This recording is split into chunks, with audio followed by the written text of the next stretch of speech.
విశ్వాసమును అధికము చేయుము. నీకు మొరబెట్టు వారి విజ్ఞాపనములను కనికరముతో ఆలకింపుము. ఈరోజు క్రీస్తు విజయోత్సవమును కొనియాడుటకు తాళపత్రములను చేతపట్టుకొని ఎదురేగుచున్న మమ్ము దీవింపుము. పుణ్యక్రియల ద్వారా మంచి ఫలములను ఇచ్చువారినిగా మమ్ము రూపొందింపుము. మా ప్రభువైన క్రీస్తు ద్వారా ఈ మనవి చేయుచున్నాము.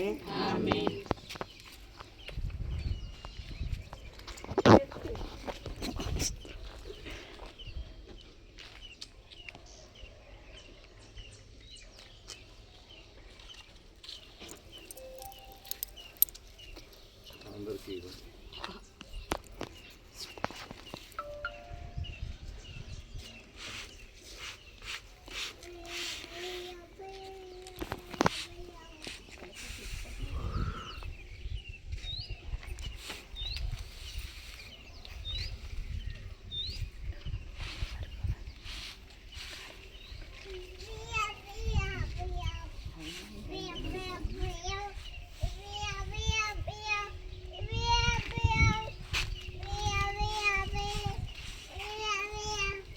ప్రభు మీతో ఉండునుగాక, నీ ఆత్మతోనూ ఉండునుగాక. పునీత యోహాను రాసిన పవిత్ర సువిశేషములోని భాగము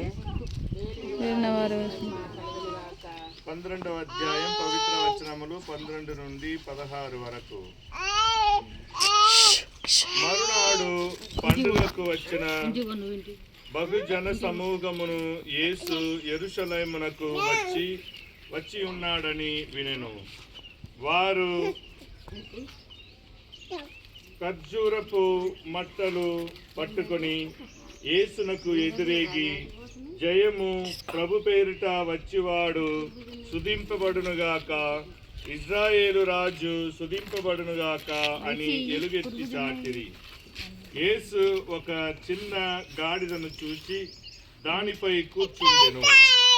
లేఖనమునందు ఇట్లు రాయబడి ఉన్నది: సీమోను కుమారి, భయపడకుము, ఇదిగో నీ రాజు నీ యొద్దకు వచ్చుచున్నాడు, గాడిద పిల్లపై కూర్చుండి వచ్చుచున్నాడు.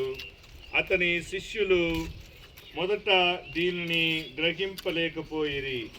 కానీ యేసు మహిమపరపబడినప్పుడు అతనిని గూర్చి ఇట్లు రాయబడి ఉన్నదనియు, అట్లే ప్రజలు అతని పట్ల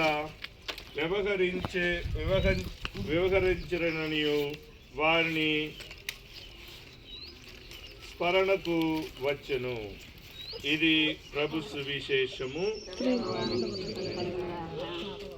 అందరూ ఇప్పుడు హోసన్నా గీతం పాడుచు ప్రవేశం.